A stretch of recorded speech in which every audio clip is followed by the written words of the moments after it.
Welcome to Andy Staples on 3. It is Thursday. It's a Dear Andy Day. That means we hand the show over to you and I answer your questions about college football. And you have some doozies this week. But first, we have a little bit of news. And we're going to start getting these pieces of news with a little more regularity here in probably the next few days. In fact, there may be a big one coming down in the next couple of days. And I'm talking, of course, about starting quarterback announcements. Now, some of these aren't huge surprises, but it's a case where the coach has not been willing to name a starter, and now they go out there and name a starter. So we had one of those on Wednesday. We'll play that for you in a second. But the one that's possibly coming up, and it may be today, it may be tomorrow, sometime this weekend, is Will Howard at Ohio State. Now, it's an interesting situation because Will Howard presumably was going to be the starter. Why did you go out and spend a bunch of money in the transfer portal on a guy who was the starter at K-State, who helped K-State win a Big 12 title a couple of years ago? Why wouldn't that be your starter? Well, Ohio State has some very highly recruited quarterbacks already on the roster, and they have money to burn. So it wasn't like they were going to lock themselves into this is the guy. He had to win it, and I believe he's won it. So we'll find out with Will Howard very soon. I would say today or tomorrow, maybe over the weekend, but probably pretty soon.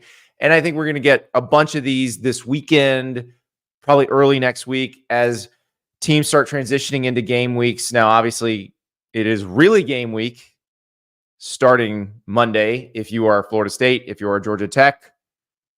But for everybody else, it'll be a little bit later. But remember, there's a lot of teams starting Thursday and Friday of week one. So we will get some more definitive stuff. The one we got on Wednesday, Wisconsin, Miami transfer Tyler Van Dyke is the starting quarterback for the Badgers. And offensive coordinator Phil Longo explained why. We have named Tyler Van Dyke our starter. I will tell you that Braden Locke, last year it was Tanner Mordecai, and the number 2 was Braden Locke. This year it's Tyler Van Dyke, and we really see Braden Locke. I've mentioned to you in the past how much better he's gotten this year. You know, and as Fick says, we kind of see it as a 1A, 1B type situation right now as opposed to a 1 and a 2. That's how well Braden has done here in camp. But I think Tyler probably is pretty close mentally, right? He's where we would like him to be. I mean, you always want him to be better. I don't like any mistakes ever, every day, right? That's our goal, is to be perfect mentally, because it's hard to be perfect physically. And then I think probably the big separator right now, bigger arm. He probably wins and drives the ball better in the smaller holes. Both can throw the deep ball well. There's probably a greater range with Tyler. And then he has done an absolute, a hell of a job running the football and extending plays when he needs to. That was another key factor in the decision. So Tyler Van Dyke. Now, we go through the Phil Longo offenses through the years. Sam Howell is probably the quarterback he had the most success with at North Carolina. And, if Tyler Van Dyke can come close to that level of production, I think we've got something going at Wisconsin. Now, they start with Western Michigan. That's at Friday night of week 1. Then they got South Dakota. Then Alabama comes, and they're at USC. So the season gets real very fast for the Badgers after those first 2 games. He's going to get some runway, though. He's going to have some runway before the Crimson Tide come to town. So we're going to see exactly how that offense works with Tyler Van Dyke in it. Interestingly enough, Tyler Van Dyke was not one of the quarterbacks that me or Jesse Simonton picked in the college football fantasy QB draft. He's one of those that could put up big numbers.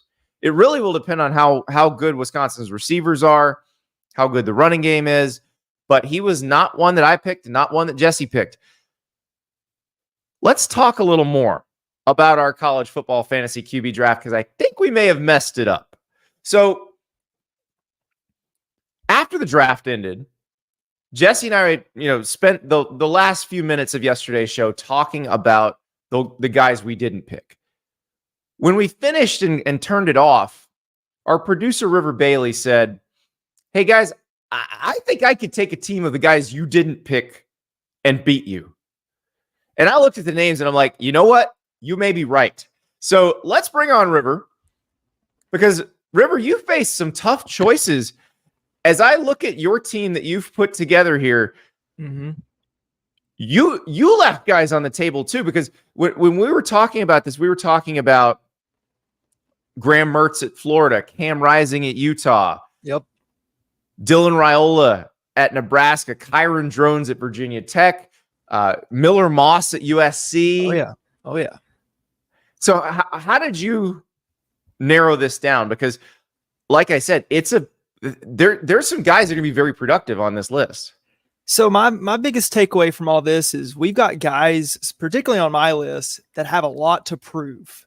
A lot to prove. The upside's there, but they haven't really shown it truly yet. So my biggest pick was the upside, and then I had a decent bit of experience on my team. I wanted some quarterbacks with starting experience at maybe big schools, bigger SEC schools, or Brock Vandegrift is on this list, and he was Lincoln Riley's guy. So a lot of he has no starting experience, but exactly. he has potential. That's your upside pick. All right, so let's look at your list. Okay. You started off with Cam Rising and KJ Jefferson. These are two guys who are very experienced, very old. Cam Rising so the last 2 years that Cam Rising played, he led Utah to the Pac-12 title. He was hurt all of last season because of a horrific knee injury suffered in the Rose Bowl. He's back now, and they are, kind of co-favorites in the Big 12. Yeah. And what he did against USC in that Pac-12 championship game a few years ago, I was early on in that game, that first half, and I jinxed it. I said, "There's no way USC loses this. No way." And I'll never doubt Cam Rising again. I just won't do it. So I put him at the top. Give me the leader. River, I will point out the teams that Utah plays, most of them will attempt to tackle in the second half of a game. I'm not sure USC actually attempted a single tackle in the second half of that Pac-12 championship. Yeah. It was a little tough for that one. But since then, I have refrained from ever doubting against Cam Rising, and I'm a believer in the Utes. KJ Jefferson is another one who had great production when he was in the Kendall Briles offense at Arkansas. They hired Dan Enos. That was a disaster. They fired him midseason last year. KJ leaves. He goes to UCF, where he essentially, Cam Newton is the perfect Gus Malzahn quarterback. Yeah. As we saw when Gus Malzahn was Arkansas's OC and Cam was Auburn's OC, and Cam led Auburn to the national title. KJ Jefferson is not Cam Newton. I'm going to put that out there right now. Let's not get that confused. That said, of all the quarterbacks who play college football right now, he feels like the most perfect Gus Malzahn quarterback. A true dual threat guy. And we've made the Cam Newton comparisons plenty, but this guy's got some weapons around him. Penny Boone, Kobe Hudson, RJ Harvey. I mean, he's got some dogs around him. And Gus Malzahn, you add him to that offense and let him cook a little bit. It could be dangerous. That's the thing. So in Gainesville, this is where the Florida people get all, because UCF's coming to Gainesville. And they haven't forgotten that KJ Jefferson on a bad Arkansas team beat them last year in the Swamp. And that's a scary thought, because I just think he was misused last year. Rocket Sanders now gone to South Carolina. Like that KJ Jefferson, Rocket Sanders combo at Arkansas was awesome. So if he's used properly in this offense, and I suspect he will be, I think UCF's going to be very good. I don't know how good their defense is going to be. I do think they're going to be able to score. So David Dusek says, following the guy who won the Heisman, I said the gumbo gunslinger LSU's Garrett Nussmeier has something to prove this season. David, do not encourage JD Pickell with this Garrett Nussmeier. Now, Garrett is on my team. I got Garrett Nussmeier. I'm confident in that LSU offense. So Garrett's on my team. But another SEC quarterback on Rivers' team came from one SEC school where he was the backup and now he's the starter at Kentucky. If Brock Vandegrift is anything in real life like he is on that EA Sports video game, this will be dangerous. This will be crazy dangerous. Brock Vandegrift has lit me up, as I am the Tennessee Volunteers, my alumni. But this guy has lit me up every game I've played against. And his weapons around him, just like KJ Jefferson, Barryon Brown, Dane Key, they're deadly too. And we've had Bush Hamden on here, Boise State's former offensive coordinator. Now he's here with Brock Vandegrift. This could be, and I'm a huge Vols fan. We know this. This could be dangerous for some of the SEC folks. Ooh, all right. The Vandegrift thing is fascinating to me because I always wonder, and we've heard Kirby Smart talk about this recently, where he said he's calling it an epidemic because they're losing so much talent. Yeah. I call it the market working efficiently to get the players who should be starting. Exactly. And we're going to find this out with like Brock Vandegrift at Kentucky, Marvin Jones Jr. at Florida State, like guys who were at Georgia who just couldn't crack the starting lineup. Jamon Dumas-Johnson's another case of this at Kentucky. He was a Georgia starter. Basically, a younger player came in and took the job. Jamon Dumas-Johnson is still a very effective SEC linebacker. Yeah. Brock Vandegrift, because there's only it's quarterback, there's only one guy playing. He hasn't gotten a chance to show us what he can do. Now we have a chance to see what he can do. Sticking in the SEC, your next guy is this is one I regret not taking. Connor Wegman from Texas A&M, because I do think when we've seen a healthy Connor Wegman, that offense has worked, and that was even with Jimbo Fisher in an offense that we felt was kind of just sort of stuck in the mud, but he made it go. Now he's going to have Colin Klein running the offense, which would be a little more modern. Mm-hmm. This could be big. I think that Connor Wegman is in a very similar situation to former teammate Haynes King. He's not with Jimbo Fisher anymore, and he's not holding the ball up here. He's not holding the ball up here when he runs around. The Aaron Murray. Yeah. Yes. The Aaron Murray warning. Mm-hmm. Watch every Jimbo quarterback. He holds the ball right here. Exactly. Yes. No, so with Georgia Tech, you let Haynes King show a little bit of his athleticism. I think in this offense with Colin Klein and Elko coming in, Wegman's the same boat. He's going to be able to show his athleticism and show why he was a heavily touted recruit. And of course, A&M's got the weapons around him. The upside with Wegman is, you think, yes, but the upside, I think it's there with Wegman, and you got to take a shot on it. Now, here's one that's controversial, I think, because this is a guy who has had his chances as the starter. He's got a new offensive coordinator, though, and the hope is that it unlocks him in a different way. Drew Aller at Penn State, very conservative quarterback. Now, the question is, was he conservative because that's who he is, that he's really risk-averse, or was he coached to be conservative by Mike Yurcich, by James Franklin? Is it different under Andy Kotelnicki? You've got to imagine that it will be. And we heard from James Franklin at Big Ten Media Days that he said it's year 11. We're all in. We bring in Tom Allen. We bring in Andy Kotelnicki. So if you're all in, I don't think you really have the conservative mindset. I would think that you have to let your quarterback loose a little bit. Bring in your quarterback. Let him do what you brought him in to do. And so if Penn State is really all in, then you've got to imagine that they're just going to let Drew Aller be Drew Aller and let Andy Kotelnicki cook and do his thing, kind of like what he's done with Drew Beam or Jason Beam and Jalen Daniels the last few years. Yeah, and that's the thing is Bo Pribula their Jason Bean is the other question. So should Bo Pribula have been on this list? AJ in the chat, did anyone draft Carson Beck yesterday? Yes, he is on Jesse's team, but fell a little further than I thought he might. And I think the reason for that, Jesse got him in the 4th round. I think the reason for that is our scoring system really does reward dual threat guys, rewards the guys who can score on the ground. So we were looking at probably guys we thought would have more rushing touchdowns we picked earlier. And I think that's the reason Beck fell as far as he did, because I think if we weighted this more heavily toward passing touchdowns and passing yards, we probably would have had Beck 1 or 2 easily for each of us. Here's another guy that does fit our dual threat mold. Yes. You've got Kyron Drones from Virginia Tech. This is another one that I think that Jesse or I should have picked. We blew this, and you're gonna reap the benefits. Yeah, that's the goal, right? Kyron Drones had 17 touchdowns last year. 13 of them came in the back half of the season.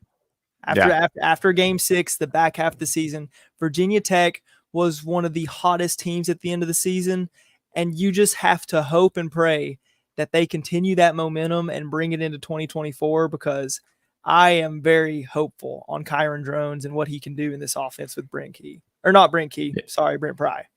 Brent Pry. We do this every time, and I blame 2 ACC teams for hiring head coaches named Brent with 3-letter last names that end in Y.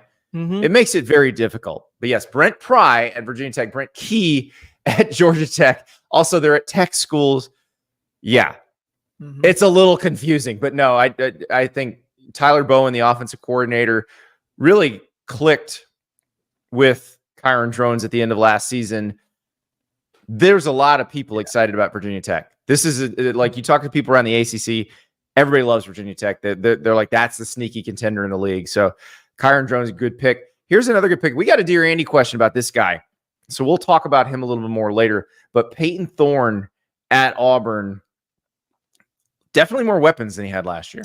Yes, definitely more weapons, and plug in Cam Coleman as well into the weapon field. But this pick is more of, you're in the year 2 category of being a transfer quarterback. So we had that discussion a few weeks ago. This is year 2 in a new system, but also you have the voice of a QB whisperer, offensive play calling guru in your ear in Hugh Freeze. And that's the big gamble that I'm taking on this one with Payton Thorne's pick.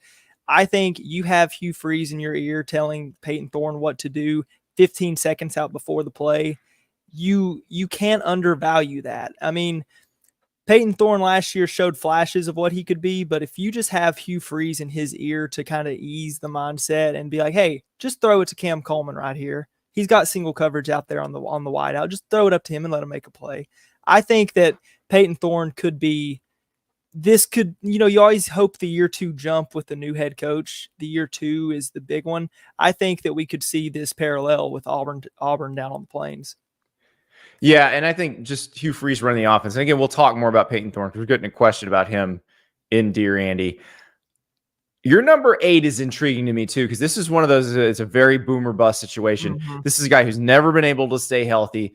And my thinking is, especially with the coach he's with now, if he does stay healthy, Tyler Shook at Louisville is going to have a big year. So he was at Oregon. He couldn't really nail down the starting job. He goes to Texas Tech. He did, but he couldn't be healthy for a year. That is a scary one if all of this clicks. Yeah. Shook does not have a lot of experience as far as playing time as of late goes, but Shook, a thing with Shook is that he's so much older than the most quarterbacks, especially on this team particularly. And we see Plummer last year. He was a little bit of an older guy with Brohm too. One thing that I kind of correlate with Jeff Brohm is maturity, all business. You handle yourself a different way. Tyler Shook's an old guy. So you would think that he has that maturity, same all business mentality to him. So Jeff Brohm has very well coached teams. They're very disciplined. They had a great year 1 in Louisville. And if, the track record from Brohm has been great. So you bring in Shook, and I just think it can be elevated in a way. You've got a veteran guy. He knows what he's doing. So, I'll take a gamble on Shook. Here's another gamble just because he's a freshman. We've only seen him in a spring game, but this is one, some might call it a pander pick to our friends at Husker Online. But I don't think so. Because if Nebraska is good, Dylan Raiola is probably pretty good too. So you did it. You took the leap. Yeah, this one was the final pick between Raiola, Graham Mertz, throw in a little Miller Moss discussion at the end of this.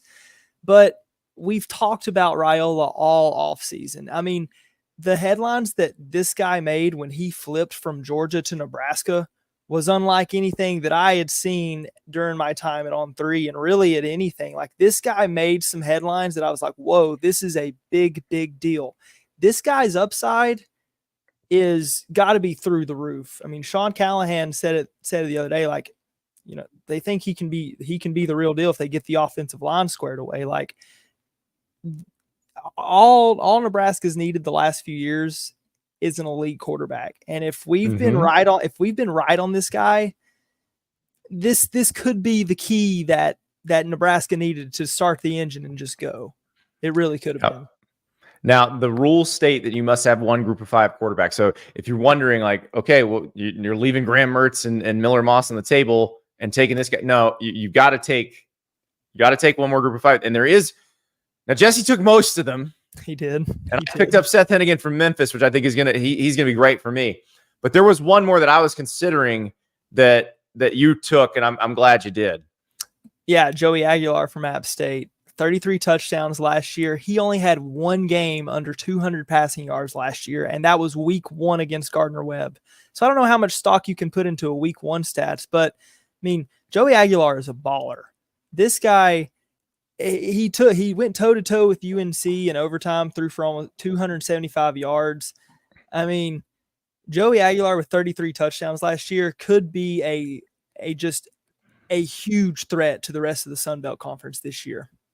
Yeah, had 3 touchdowns on the ground too, so that's very, very helpful. So this will be, I think the numbers are going to be close between your team and my team and Jesse's team. I think that kind of underscores the year. Like, last year, it was super easy.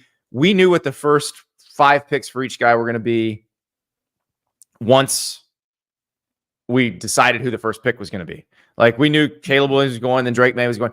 This year, it's wide open. And there are quarterbacks like Graham Mertz, who could have a big year. Miller Moss could have a huge year that we did not wind up picking that I still think could be good. But Christopher Jordan says, I think River may beat y'all. I think you may be right. So this is going to be fun to watch. Our guy Cornwit is creating a new spreadsheet to score this whole thing throughout the season. I still have faith in my team. I think we're going to put up big, big numbers, but I'm glad that River has added this team, because this is going to be, there are a bunch of guys that we shouldn't have left on the table. Like KJ Jefferson, now I'm seriously regretting leaving for you, because I think if things work out the way we hope they will for Gus and KJ, like he might be the most productive in our scoring system. Yeah, I mean, we used that exercise with AP poll history the other day. UCF was right there at number 4. So, if all goes well, who knows? We'll see. Yeah, I got to see if they can stop somebody. Yeah, but I'm feeling good about their offense, and we'll get some answers on that very soon. But yeah, I mean, think Goat about Dog it. says Rivers team is pure dark horse. That's what we want. I mean, I've got 21 through 30. The picks 21 through 30.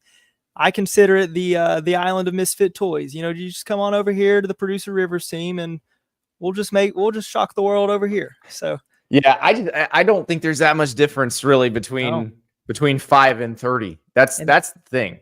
And think about it. We drafted 30 quarterbacks, and Lincoln Riley's quarterback was not named, which is crazy. That is in 2024. It's wild. And I think Miller Moss is probably going to make us look stupid. Yeah. Although, again, this is a situation where maybe they change, because remember they have Jaden Maiava, who was at UNLV last year. They may decide he's the guy. And that's the other thing we have to remember. Like, Jesse's team last year was actually really good, got derailed because of injuries. My team was a little more consistent, but like Tanner Mordecai missed a bunch of games toward the end of the season on my team. So you might have injuries, but you also might have a change at quarterback. Like, USC is an interesting situation. That schedule, if we think about it, so they start with LSU, 3rd game is against Michigan, 4th game is against Wisconsin. What if they were to lose to USC and Michigan, and the offense has not looked, lose to LSU and Michigan, and the offense has not looked particularly good? Like, would you make a change ahead of the Wisconsin game? Because you're going into Big Ten play, the heart of Big Ten play, and you're gonna need to win at that point. Because if you lose to Michigan, you got Wisconsin, Minnesota, Penn State. Like, none of those games are layups. No, not at all. And think about it. Lincoln Riley is not afraid to make a coaching change or a quarterback change. Yes. During a big game or in the middle of the season. He's not afraid to do that. So for you to bring up concerns with Miller Moss potentially, and then they bring in a gunslinger in Mayava. I mean, there's a dilemma there. There's a dilemma there for USC, and it'll be interesting to see how it plays out. Josh Upton, their future is bright with Julian Lewis, though. Oh, wait. Yes, Josh. Interesting. Yeah, think about that. And we've talked about Julian Lewis being committed to USC for a long time. So right now, you've got USC pursuing Husan Longstreet, who is committed to Texas A&M, which suggests that Julian Lewis may not be heading to USC ultimately. And that's not because this is where the USC fans always jump in. You're always saying he's going to flip. No. This is Lincoln Riley saying he's going to flip. This isn't me saying he's going to flip. That's Lincoln Riley saying that. And Deuce Knight possibly flipping to Auburn. That means Julian Lewis probably isn't going to Auburn. So does that makes it probably a Colorado-Indiana competition? For a top quarterback, Colorado and Indiana. Do you ever think you'd hear that? Quarterback drafts in 24, and we didn't take Lincoln Riley's quarterback. Do you ever think that? Welcome to college football in 2024, folks. Willie T has already set the line. Let's go. My team minus 300. Jesse's plus 150. River plus 100. I like it. I'll take those odds. Yeah, and I think you can make some money on your team. All right, River. Appreciate it. Time to answer the folks' questions. You're welcome to ask a question in the chat here for Dear Andy, but also we got a bunch that some folks sent in yesterday that are spectacular. This is one. So our pal Odenhorns, who's often in the chat here, asked me this yesterday. Said Texas has lost running back 1 and running back 4. Will you change your win-loss prediction for the Longhorns?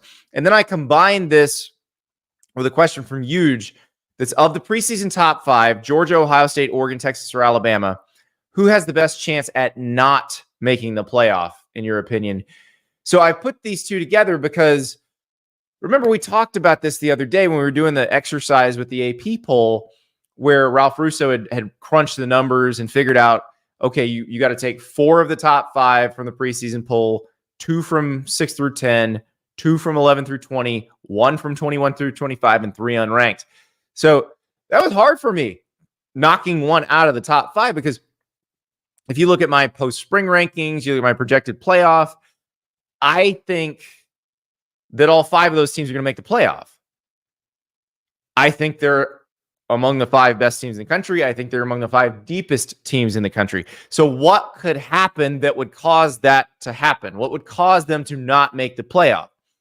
And there are factors like Georgia playing its 3 toughest games on the road. Like, what if Georgia lost all 3 of those games?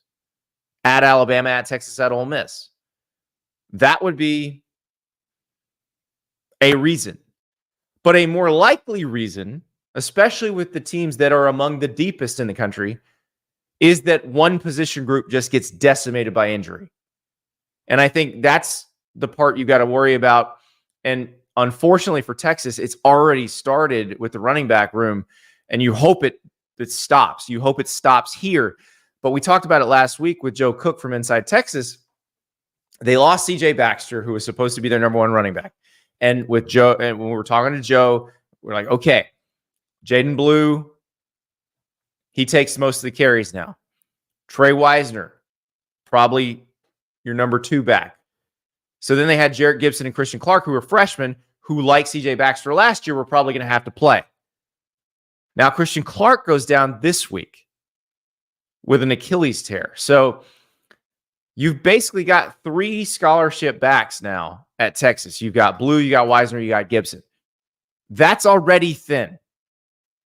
That's already thin. You should probably be splitting carries among 3 players in most cases. You're seeing Steve Sarkisian talk about moving different guys to running back, and it looks like they're kind of working some people in. So somebody's probably going to wind up moving from another position to running back. And I would bet that person has to play at running back this season at some point. You hope that those guys that are still healthy, the scholarship guys that are still healthy, can stay healthy all season. But we're talking about the position that takes the most violent collisions in the sport. It's tough to do that. So when you have inexperienced backs, it's not even always worrying about whether they can gain yards on the ground. It's worrying about, are they going to give up sacks because they don't get the protections? Like, I remember when Dalvin Cook was a freshman at Florida State, he was clearly Florida State's best running back. But Jimbo Fisher did not use him extensively until the second half of the season because he was worried about Dalvin Cook in protection, in pass protection. Because Jameis Winston at that point, remember this is the 2014 season, Jameis Winston was throwing the ball into harm's way quite a bit. The idea of having a back who might let the pressure get to Jameis quicker was a little bit scary for Jimbo. So it took a while. Now, eventually he finally did say, look, Dalvin's the best guy. And they got comfortable enough with him in protection to play him more. But that's the key here, is how quickly can they pick up the protections? If you have to move somebody, how confident are you that they'll block the way you need them to block? That's the tricky part with running backs. So if Texas were to not make the playoff because that, one position group got decimated by injury, is a logical reason. And it's the same with any of these other teams. Georgia, Oregon, Texas, Alabama, Ohio State, all of them, these are probably the deepest rosters in America, but the rosters aren't that deep anymore. It's not like 2012 when Alabama was so prohibitively deep that there wasn't really an injury situation that was going to cause problems. And I'll say, so the 2017 Alabama team won the national title. They had issues. I believe it was at linebacker, where at one point in the season, they were perilously thin. Now, they got healthier as the season went on, but that's where it can get you. Georgia last year got really thin at wide receiver toward the end of the season. I would say that cost them the SEC championship game, cost them getting into the 4-team playoff. Now, it wouldn't have kept them out of the 12-team playoff, but it might have kept them from winning or going deep in the 12-team playoff if they couldn't get those guys healthy. So that's the tricky part. As Christopher Jordan points out, Texas has to figure out quick going into Ann Arbor week 2. Exactly. That's a tough game. That defense is going to be great. And if you're Michigan, you're good enough on defense that you can dare them to run the ball. If you think the backs may not be able to protect well, you can send the house. Remember, Wink Martindale's taken over as Michigan's offensive coordinator. He's the guy who taught Mike McDonald and Jesse Mentor about defense, but he's not the same as those guys. If you look at Wink Martindale in the NFL versus what those two guys were doing in Michigan, Wink Martindale is a much more blitz-happy coach. Wink Martindale may send the house at Quinn Ewers just to test how well can those backs protect. And you're going to have to max protect if he's sending a bunch of guys, which if you pick them up, and you're Texas, and you have Isaiah Bond on the outside, and you have Ryan Wingo, some of these receivers that they have, you can make them pay for it. But if you don't pick them up, then you put Ewers in harm's way, and you have other big problems. So that's where Texas has to deal with this situation. It's terrible luck. They just may be the snake bit team this year. I hope that's not the case. I hope they don't have another injury at that position, and that they can just get through this season and we get to see them at mostly full strength. But that's the part you got to worry about, especially when you're talking about teams that are deep, that have good rosters, that bring back a lot of players. There's always somebody from the preseason top 5 that drops. A lot of times it's just because of bad luck, because of injuries. So we'll find out what happens with Texas. Again, I hope the bad luck is over because it's been pretty bad so far. It's been, abnormally bad. So hopefully they'll be okay. Next question from John in Spokane. The assumption, if and when the SEC moves to a 9-game conference schedule, is teams will go from having 1 protected rival to 3 protected rivals while the other teams rotate through and still allow for every team to play each other no less than twice every 4 years. Even as an SEC fan, I'm not sure every team needs 3 protected rivals, and would be curious to hear your thoughts on other options. Here's what John suggests. Expand to 9 games, keep the 1 protected rival and 7 rotating games to make up the first 8 games. The final regular season week will be focused essentially on creating SEC semifinal games with the winners advancing to the championship game. I think this alone will get ESPN to pony up some extra money for the 9th league game. Interesting point there. We'll talk about that in a second. The other teams will be matched up for their 9th league game with an emphasis on matching eliminated teams with their second or third biggest rivalry opponent depending on availability. As teams are eliminated from any chance of making the semis, matchups can be scheduled. Won't always need to wait until the last regular season game is completed. Instead of complaints over deciding between the second and third best team making the title game and a chance of the bye in the playoffs, the debate will be between the 4th and the 5th team, which in my mind is easier to digest. It will also see to it that in future years, there are teams like this year's Ole Miss or Missouri, who by many years seem to have easier conference schedules, that they will have to get past a semifinal game. I'm sure the fan bases who want Texas versus A&M, Alabama versus Tennessee every year might not like this, but in some ways playing every year can add, or some ways not playing every year can add extra spice or venom to a rivalry if you're not playing every year, but at least you know the opportunity is no more than a year or 2 away, depending on how they rotate. Sorry this is so long. If the idea intrigues you, I'd love to hear your thoughts, and obviously you can shorten this up. However, no, we needed the whole thing, John. It's a good idea. This is a very good idea. Now, let's talk about the SEC and the 9-game schedule, because this is where I have to backtrack a little about some things I've said over the last few years, because I've been very adamant that the SEC is going to a 9-game conference schedule, that it will be the 3 protected rivals, and then they'll rotate through, because a couple reasons. I think common sense dictates you have to play Texas A&M every year. You didn't spend all those years wrecking the schedule to keep Tennessee, Alabama on the schedule every year to just drop it now. Georgia, Auburn, same thing. But I'm not so sure they go to 9 automatically now in 2026, because ESPN needs to pony up more money to do that. The SEC has made it clear to ESPN that they want more money if ESPN wants that 9th conference game. And I know there's some people who say, okay, why would ESPN want that? They get more inventory with the extra non-conference game, because most of those games will be home games for the SEC. The reason is because a lot of those games are going to be bad games. They're going to be playing SCS teams. They're going to be playing group of 5 teams that are not going to be competitive games. And that's not what ESPN wants. Those games have no value relatively for television.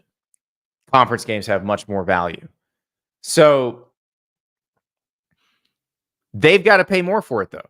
Like Fox, NBC, CBS are paying the Big Ten a lot more money for what I would say is an inferior product. The 16-team SEC is a superior product from a viewership standpoint to the 18-team Big Ten, but the Big Ten is making more money. They're getting more money for their product. And the SEC has a better product, and ESPN's getting a bargain. And that's what the SEC folks are saying to ESPN is, hey, we are giving you a discount on this thing. You need to kind of help make us whole here, because your competition is paying through the nose for something that isn't as good as what you've got. So the question is, will ESPN cave and pay more money? I would think eventually they do, because I think it makes the most sense. But, and also, we learned with CBS, the SEC holds grudges for a long time. Like, ESPN has hitched its wagon to the SEC. ESPN's long-term survival does depend in part on its relationship with the SEC. You probably want to keep them happy, because if you piss them off now, 2034 is a long time from now. That's when that contract ends. But 2012, 2013 is about when CBS pissed them off. And they basically said CBS is dead to us. So you've got to figure that out if you're ESPN. I think they'll go to 9 games. Now, as for this idea, I actually really like it. I still think you should be playing Texas and A&M every year, Alabama and Tennessee every year, Georgia and Auburn every year. But if you gave me this and said you may not get those every year, I think I'd be okay with that, because this would produce incredible games at the end of the season. Now, what it does do is it takes the Iron Bowl off the last weekend of the season. Are we okay with that? You're going to have to move Florida, Florida State. You're going to have to move Georgia, Georgia Tech. You're going to have to move South Carolina, Clemson. You have to make sure those ACC schools are cool with that.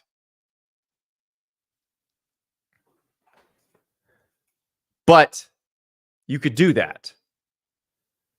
And then you create de facto semifinals, which was sort of the thing Greg Sankey was saber-rattling about back when they were, remember when the Alliance was trying to block the playoff expansion? And Greg Sankey's like, we could do our own playoff. So I do think that would be an incredible thing.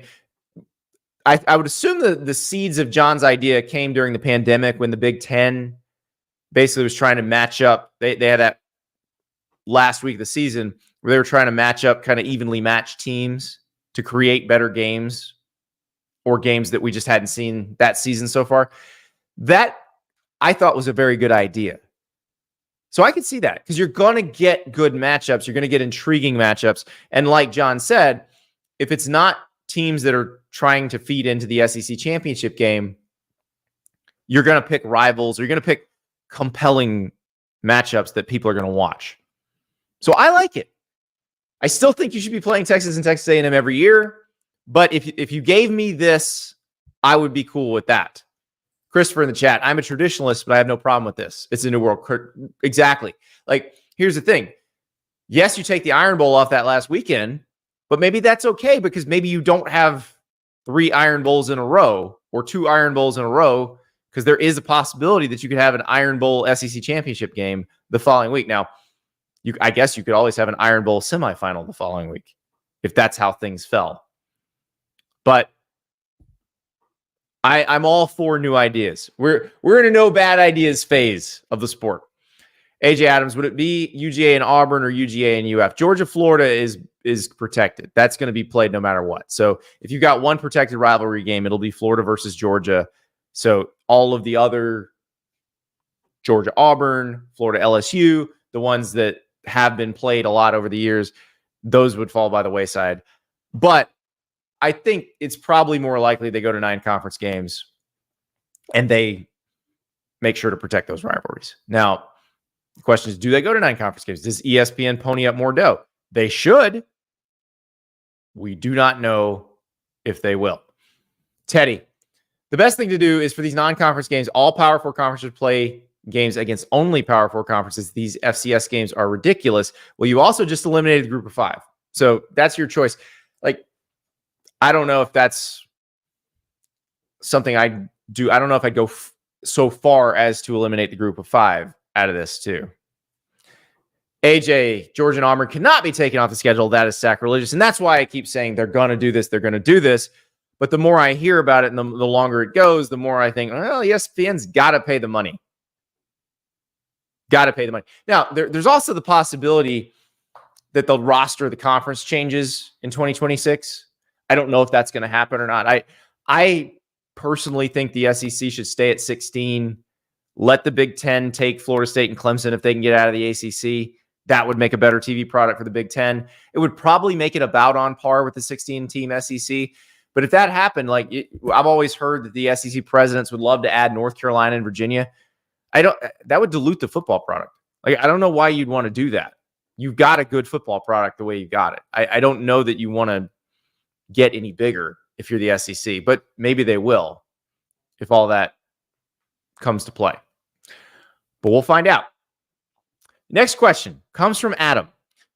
Should we bring back the BCS for conference tiebreakers? The SEC or the Big Ten could do a rankings release show every Sunday afternoon.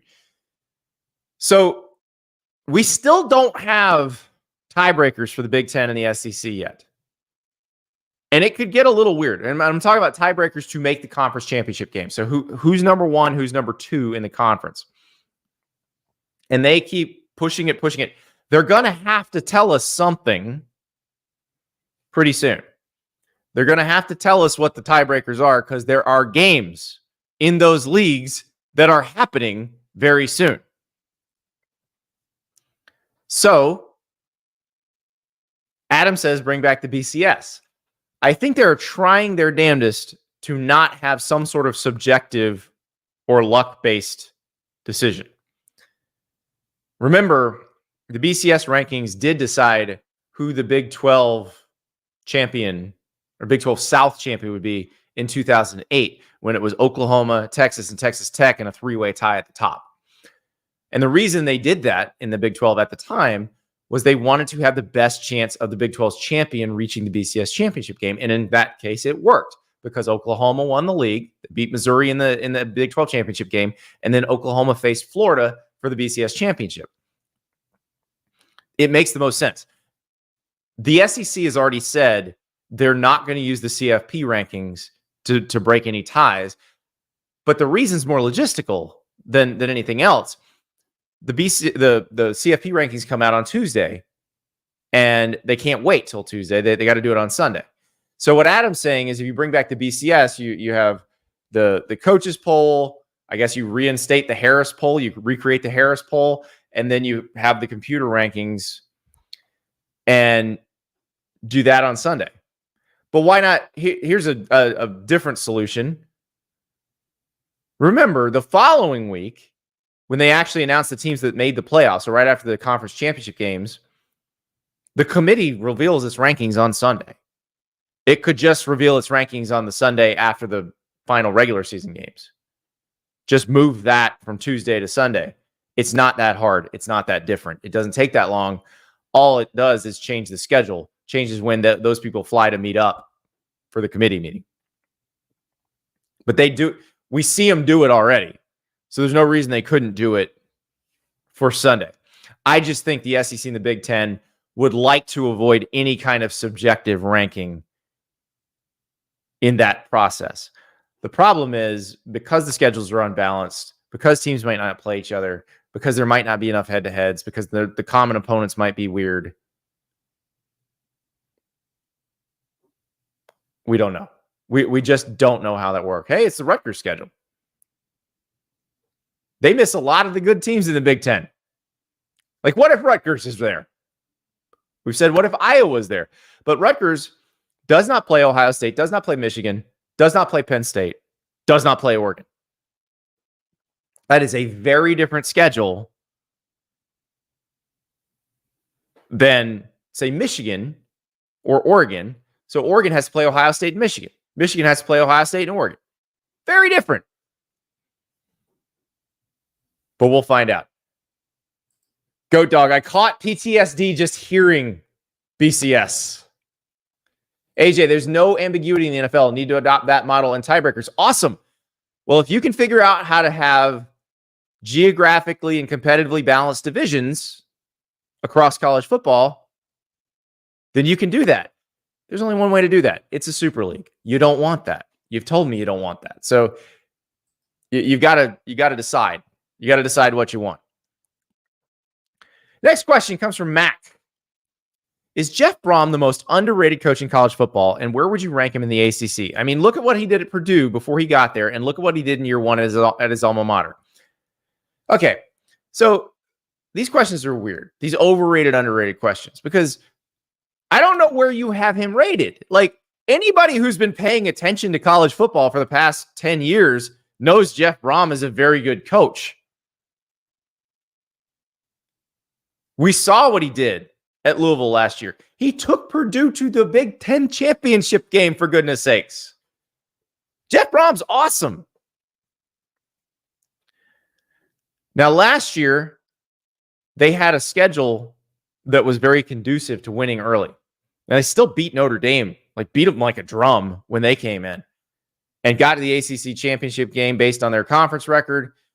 Now, Florida State shut them down, shut that offense down in the ACC championship game. But we were talking about Tyler Shook earlier. This team has remade itself through the transfer portal. They got our guy Thor Griffith from Harvard to play D tackle. Ashton Gillette's back as an edge rusher.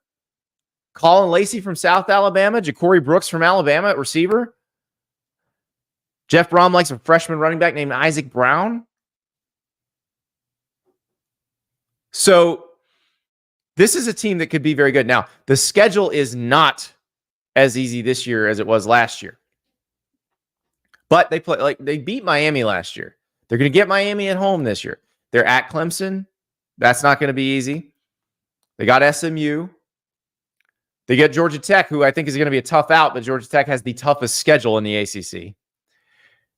Louisville can't seem to beat Kentucky. Don't know why. They got to fix that. But yeah, this could be a very good team. Could be a team that competes for the ACC title game again. We're going to find out. We'll find out with that SMU game. We'll find out with that Miami game. But I don't think there's anybody who pays attention to college football who thinks Jeff Brohm isn't a great coach. So I always go back to the Chuck Klosterman column. He wrote it, I want to say in the late 90s, maybe early 2000s, about the most accurately rated musical acts of all time. He had Van Halen number 1. He had the Beatles number 4. He had Tone Loc number 7. But it's basically what people think about these guys is probably right. And I would say most very educated college football fans think Jeff Brohm is a very good coach. I would say he's very accurately rated by the people who are paying attention. Next question from Justin. Dear Andy, could Payton Thorne be a guy in the QB draft that could be one that was overlooked and became a high performer?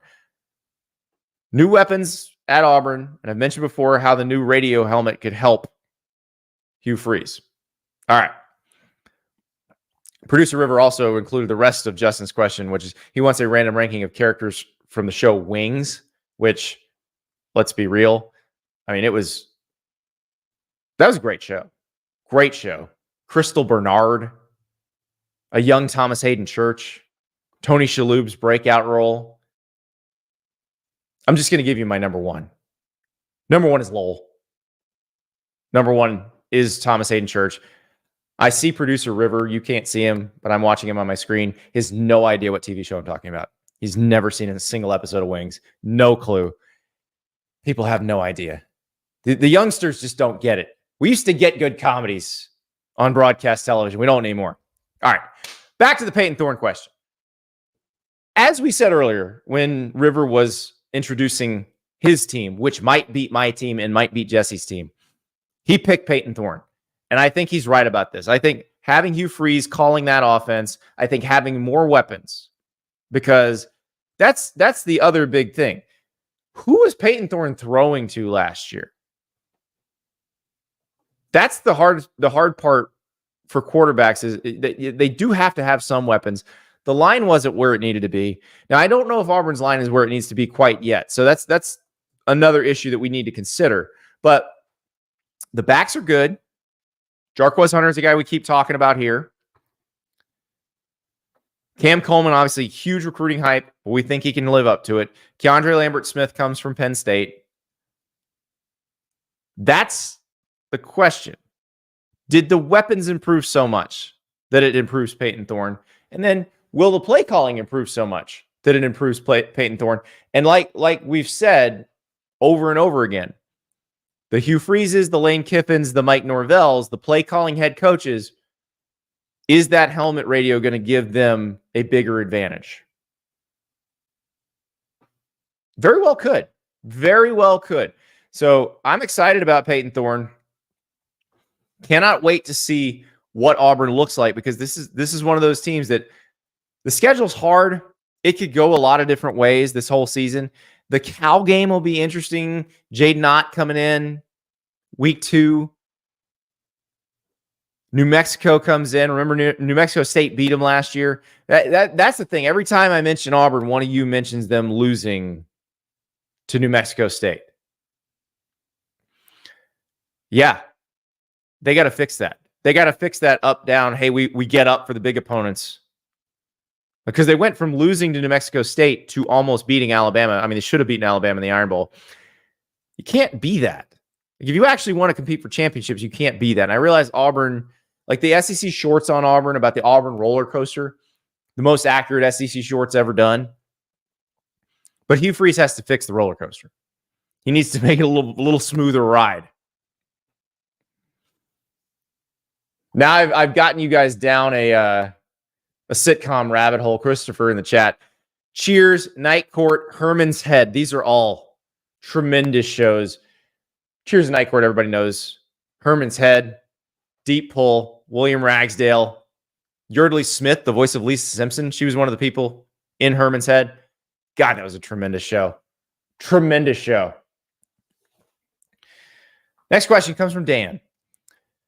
Hi, Andy. For Avery Johnson's nickname, you said AJ Jet. I think Derek Young said that, but we'll go with me. Unfortunately, the nickname is already taken by an adorable golden retriever on TikTok named Arm Jail Jet, aka AJJ. He's a good follow. I don't think that prohibits us from calling Avery Johnson AJ Jet. I feel like these are two separate entities. I realize they're both in the entertainment business, but I think the golden retriever, and there's that doodle with sunglasses. I can't even remember his name, but he's got like 1 million followers on TikTok and Instagram. I feel like they're in a completely different sphere. I don't think there's a ton of crossover between AJ Jet, the TikTok golden retriever, and AJ Jet, the fantastically named Kansas State quarterback. Avery Johnson may have better hair than AJ Jet, the dog, but I think we're okay. I like AJ Jet. I think that's a good nickname because he's really fast. Really fast. Now, the question is, how well can you throw the ball? We will find out. That's the part. If he can throw the ball well, we are talking about potential Heisman candidacy down the road because there's no quarterback in America who can run like this. No one. AJ Jet, fine nickname. Turn on the afterburners. Do not worry about that dog on TikTok. Not a problem. You're not getting sued. It'll be okay. Final question comes from Todd. How many cases of Will Levis's number 8 Parfum de Mayonnaise have you ordered? I've gotten a lot of questions about this on social media. We all know how I feel about mayonnaise. We saw what happened when I lost a bet and had to take a spoonful of mayonnaise and end up, spattering it all over the screen. I don't like it. It's Satan's pomade. The smell of it makes me gag. It is the worst food product known to man. If you put mayonnaise on a sandwich without telling me, you should be thrown in jail.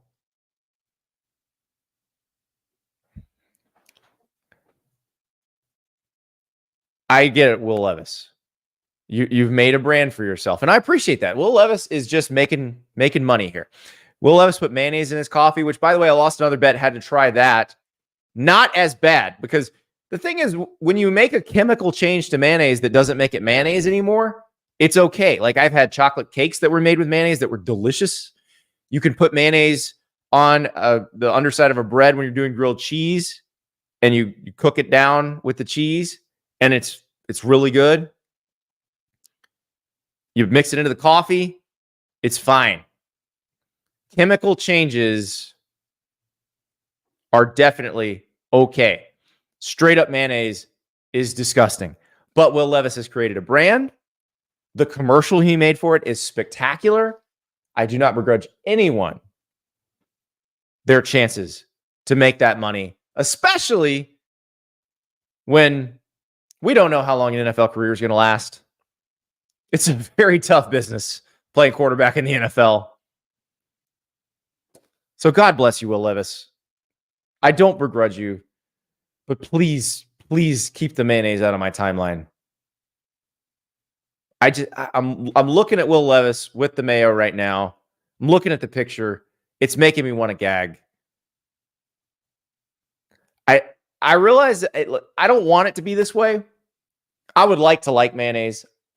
Enough of the population likes mayonnaise that I feel like I'm a weirdo. But I'm sorry. It just makes me gag. Steven in the chat, thank you so much. Mayo is Satan's condiment. There are people who think mayo on a grilled cheese over butter It's fine instead of butter on a grilled cheese. It's fine, but it's not as good as butter. But again, you make the chemical change, I'm fine. But if it's actual mayonnaise, no. Done. Don't want it. I'm out. And we're out for today. But tomorrow, we got a big show for you. We got multiple Tennessee Vols. We're going to talk about an idea I have that I think would be a tremendous advantage for Tennessee's defense. A tremendous advantage. Also, Arkansas defensive coordinator Travis Williams, you've seen his freestyle in the defensive meeting. You've seen it. This guy, so much more than that. He is awesome. You're going to love hearing from him. We'll talk to you tomorrow.